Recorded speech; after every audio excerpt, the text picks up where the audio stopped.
Congratulations, this is really outstanding. Thank You've you. done such a great job. Now, really, like, were you into the beatnik thing? Like, what kind of Yeah. brought you into this? Yeah, who wasn't? Well, not me. I really, No? I Really? never really got into it.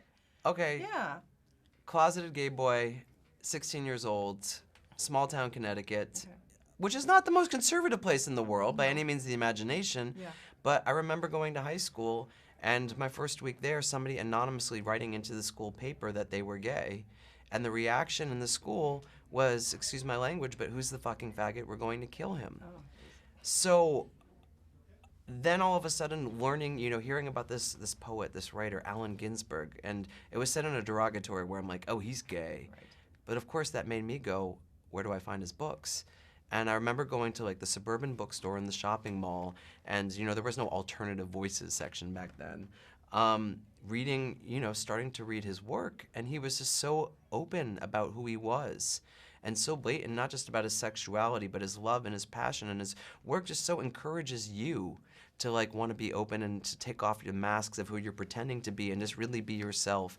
And I always say, I've been learning in my own life now that I'm in my late 30s, that it's the artists that you fell in love with in high school and in college that stay with you and that continue to be resonant in your life. That's so true. I never really thought about it in that way, but you're right. Yeah, I was having to move recently, and you don't put on like new music. You put on like your favorite albums from like college or high school in order, and the tough times to keep you going, because that's kind of opens up that special place in your heart. Yeah, that's true. And so, no, there was a personal connection with me for these guys. And, it's my college roommate who wrote the script with me, and whose idea was to turn this, well, actually, he wanted to do a play. I'm the bastard who convinced him to make a movie out of this for my own selfish purposes. But it gave us the chance to collaborate with each other. So how cool was it to, like, be with my college roommate collaborating about these guys when they were in college, being who we all are when we're 19 and talking about wanting to do something important with our lives until 3 in the morning and coming up with these great artistic ideas of how they were going to be different and special and unique. And of course, the great thing about these guys is they actually did.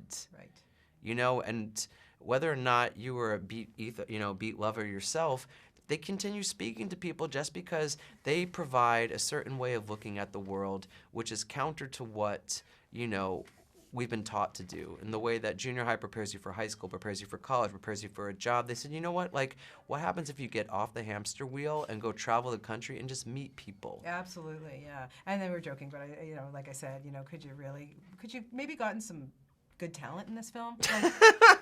Like, really, like, where'd you dig these guys up? No, but honest to God, they're all so fantastic. I mean, you must have been pinching yourself with this cast, I think. Nonstop. Yeah.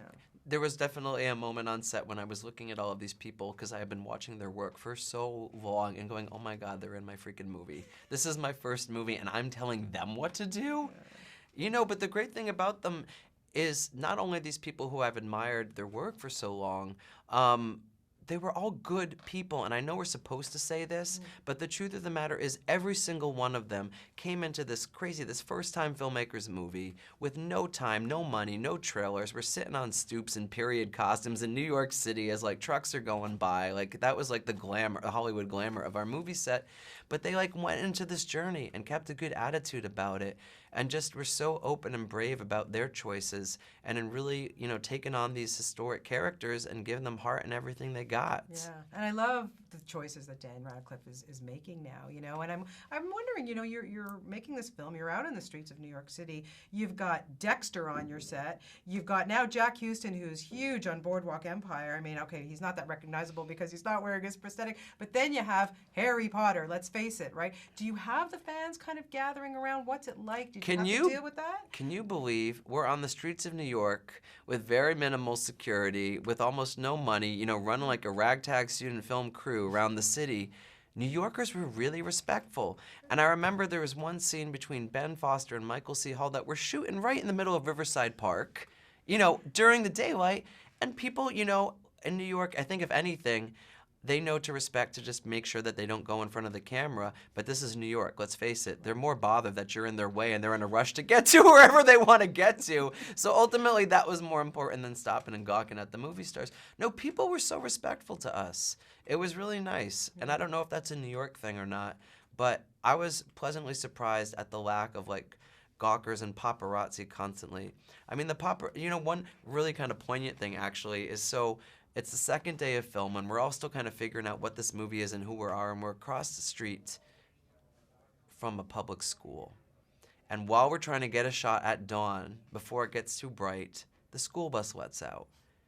And 150 school kids recognize the actor who has played Harry Potter that they've, watched their entire childhood across the street filming a movie, and they start screaming. And we don't know what to do because we can't film with the screaming. And so I'm trying to ask them to be quiet. The ADs and the producers, everyone's trying to figure out how to get 150 kids to be quiet. Dan looks at me and goes, "You know what, John? I got this one." And he went across the street and said, "Hey, everybody, see that we're filming a movie here? This is our imaginary time, and I need you to all be quiet during imaginary time. Can you do that?" And then they all put on their quiet face and nodded, uh-huh, and they stayed quiet. Everybody wants, Daniel Radcliffe to have magic powers because he played Harry Potter for so long. I'm actually witness to the fact that he does because he got 150 kids to stay quiet while we were filming. Amazing. Well, again, you just did such a great job on this movie. It's wonderful. And really, I love talking to you. Best of luck to you. And next time, make a film in Toronto because you'll get the same thing. People won't bother you here either. Good to know. Yeah, there you go. There's your tip of the day. Thank you so much. What a Toronto pleasure. for number 2. Toronto for number 2. Okay.